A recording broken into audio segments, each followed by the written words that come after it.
오늘 우리에게 주시는 말씀 예레미야 15장 1절에서 9절 말씀입니다.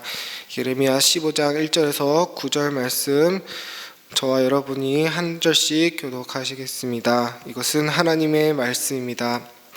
그때 주님께서는 나에게 말씀하셨다. 비록 모세와 사무엘이 내 앞에 나와 빈다고 해도 내가 이 백성에게 마음을 기울이지 않을 것이다. 이 백성을 내 앞에서 쫓아내라.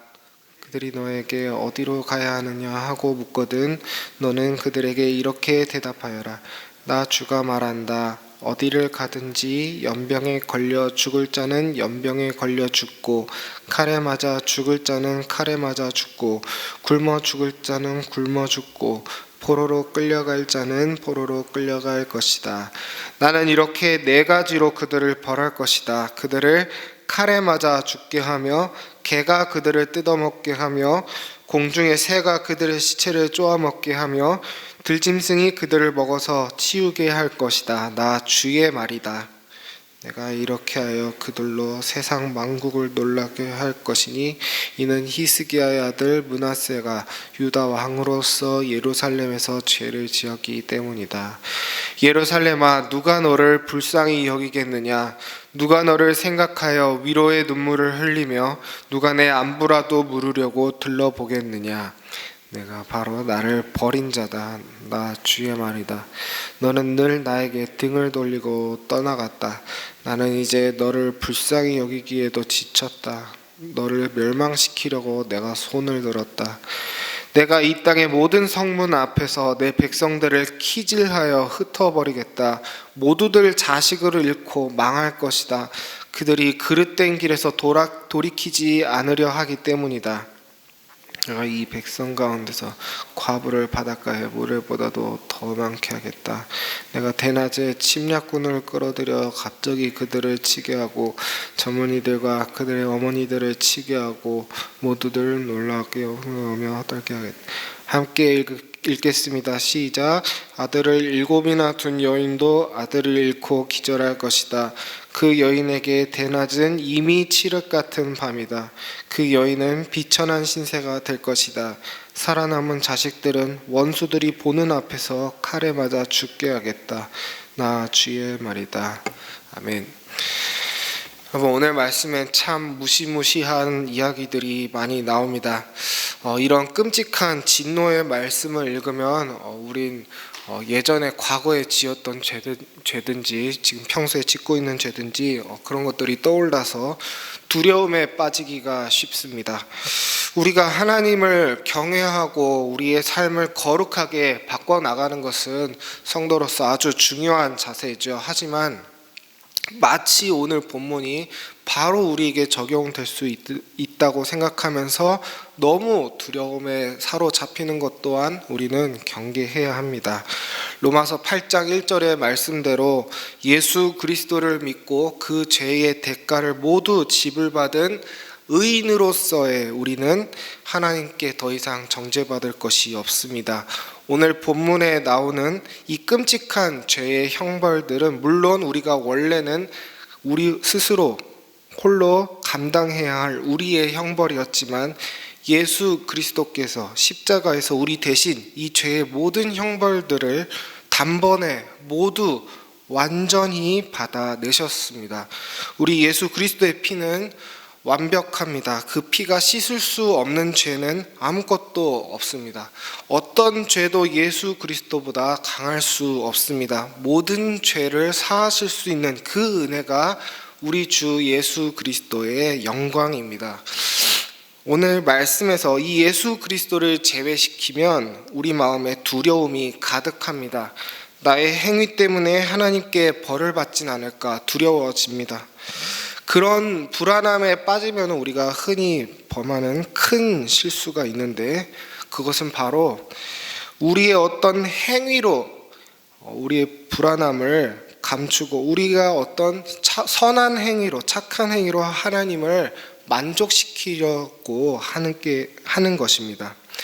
내가 헌금하는 것, 내가 새벽 기도에 나오는 것, 내가 예배에 성실하게 참여하는 것, 내가 봉사하며 헌신하는 것은 내가 아직 받지 못한 어떤 용서를 받으려고, 내가 아직 받지 못한 어떤 복을 받으려고 하는 것이 아닙니다. 우리는 하나님께 이미 받은 그 사랑에 감사하는 그 반응으로서의 예배와 그 반응으로서의 헌금, 그 반응으로서의 봉사와 헌신을 하는 것뿐입니다. 우리의 행위는 하나님을 조금도 기쁘시게 해드릴 수 없습니다. 하나님을 기쁘시게 하는 것은 우리의 행위가 아니라 예수 그리스도의 행위입니다. 예수 그리스도께서 우리를 위해 이 땅에 오시고 예수 그리스도께서 우리를 위해 십자가를 지시며 부활하신 그 몸으로 손을 벌려 축복하시며 하늘로 승천하신 예수님의 그 구원의 행위가 하나님을 기쁘시게 합니다.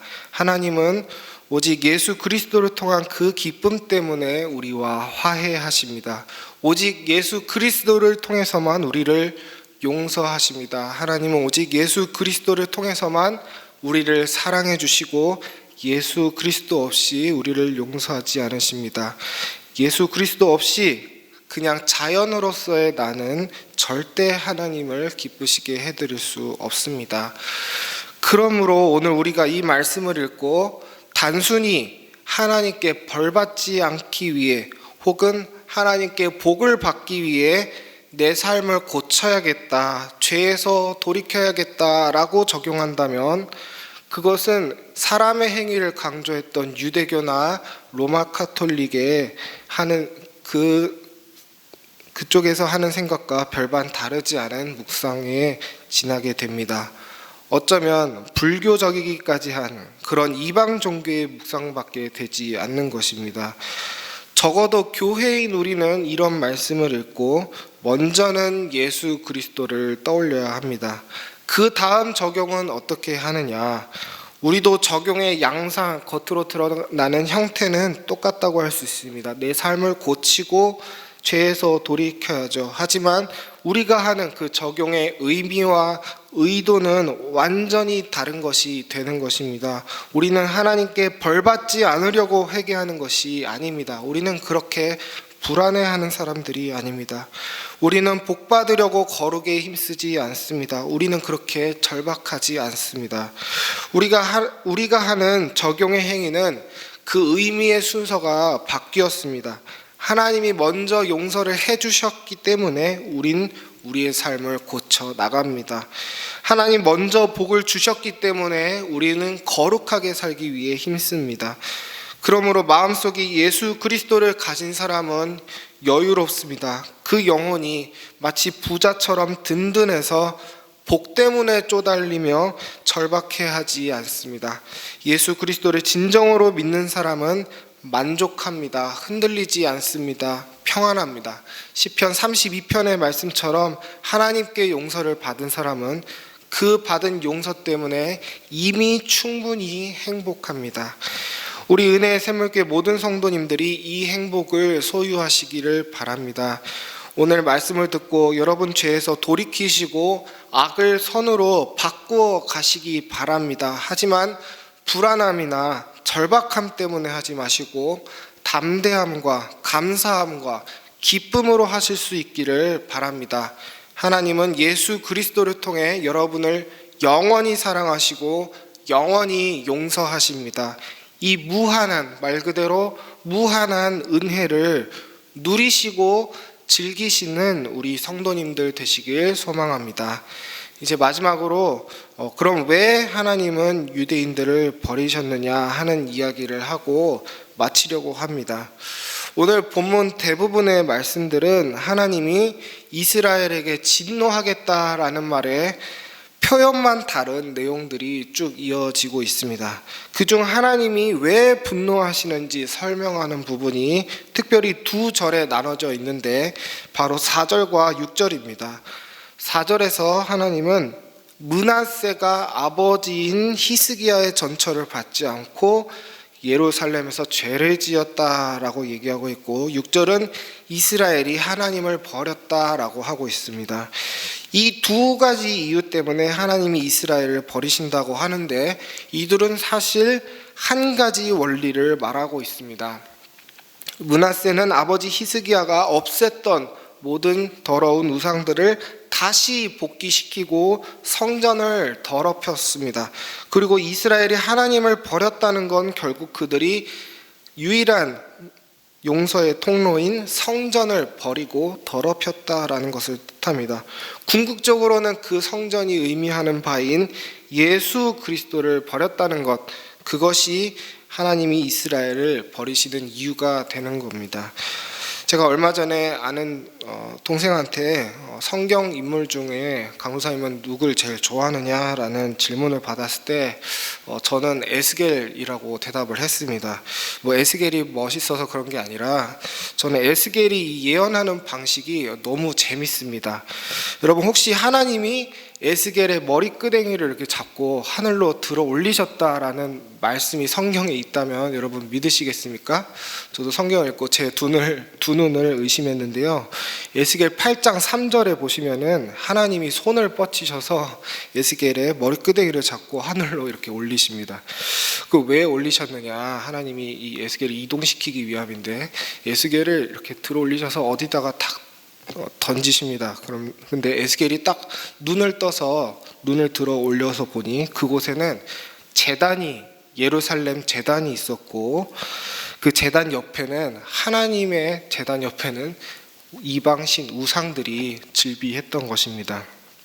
그리고 제단 양쪽 벽에는 각종 벌레들과 각종 가증한 짐승들, 즉 이방신들을 상징하는 그 상징물, 그런 그림들로 마구 더러워져 있는 그런 모습을 에스겔이 발견할 수 있었습니다.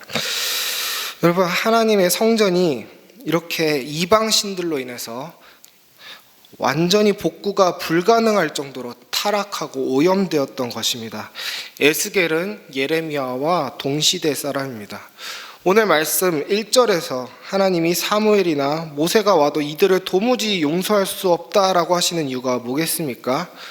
오늘 말씀 6절의 말씀대로 하나님은 이제 말하기 지치신 겁니다. 머리끄댕이를 잡고 야 네가 봐라, 내가 더 이상 말 안 할게, 네가 봐라 하시는 겁니다. 보여주시는 겁니다. 그냥 우리가 열왕기 상에서 솔로몬의 성전 건축 기도를 봐도 알 수 있듯이 아무리 이 백성이 죄를 짓고 하나님을 배신해도 이 성전을 두고 기도할 때 하나님 우리를 용서하여 주시옵소서라고 하는 솔로몬의 기도를 볼 수 있는데요. 이스라엘은 지금 이 유일한 용서의 통로인 이 성전을 완전히 이방신들로 메꿔버린 겁니다. 이 통로를 통해서 하나님의 용서가 이스라엘 안에 들어와야 되는데 이스라엘 스스로가 그 통로를 포기한 것입니다. 이스라엘 스스로가 그 통로를 막아버린 것입니다. 궁극적으로는 용서의 유일한 통로이신 예수 그리스도를 버린 것입니다. 배신한 것입니다. 하나님의 영원한 사랑의 언약, 영원한 용서의 언약은 단 하나의 조건을 가지는데 그것은 바로 예수 그리스도입니다. 이 예수 그리스도가 없으면 언약은 성립되지 않습니다. 하나님이 왜 부패한 로마 가톨릭 교회를 버리셨습니까?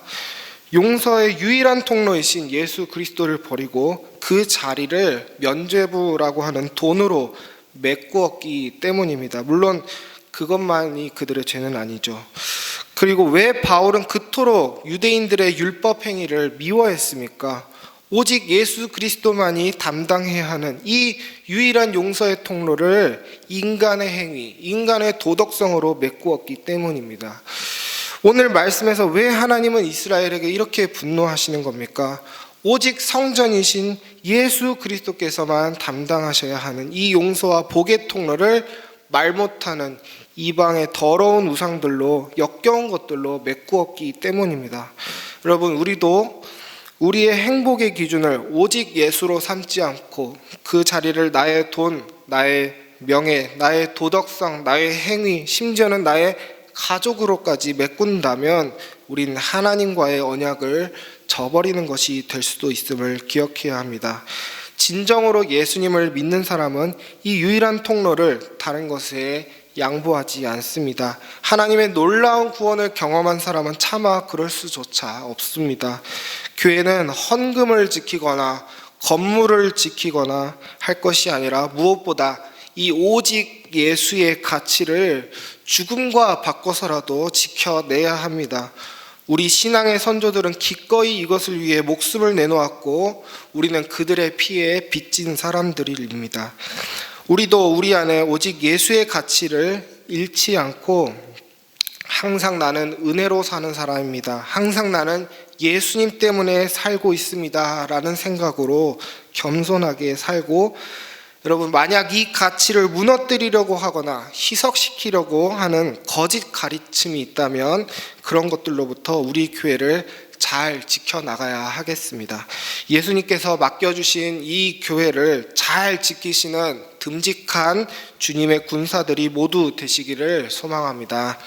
오늘 말씀을 생각하며 기도하실 땐 혹시 너무 지금 죄책감에 빠진 그런 일이 있다면 예수님으로 인해 담대함을 가질 수 있게 해달라고, 그리고 혹시 덮어놨던 나의 죄들이 있다면 예수님께 숨기지 않고 담대하게 고백할 수 있게 해달라고, 그리고 내가 담대하게 그것들을 바꿔나갈 수 있게 해달라고 기도했으면 좋겠고요. 무엇보다 감사했으면 좋겠습니다. 예수님으로 인해 살고 있다고, 지금까지 나를 이 교회 안에서 지켜주셔서 감사하다고 하나님께 기도했으면 좋겠습니다. 또한 매주 수요일은 국가와 선교사를 위해 기도하는 날입니다. 하나님이 세우신 세상의 질서들을 사람의 편의를 위해 무질서하게 만드는 여러 악한 법들에 대해서 하나님이 도와달라고 기도했으면 좋겠고요. 또 질병으로부터 우리나라를 지켜달라고 기도해 주시고, 무엇보다 어려운 선교지에서 또 질병의 두려움 앞에서도 담대함을 가지고 일하는 주님의 종들을, 이 선교사님들을, 예수님의 손과 발 되신 그분들을 주님께서 지켜달라고 함께 기도하시기 바랍니다. 또한 지금 마무리되어 가고 있는 법령 공사도 잘 마무리되고 또 필요한 재정도 모일 수 있도록 함께 마음을 모아서 기도하셨으면 좋겠습니다. 이 모든 것들을 가지고 기도하신 후에 평안히 세상 속으로 나아가시기 바랍니다. 함께 기도합니다.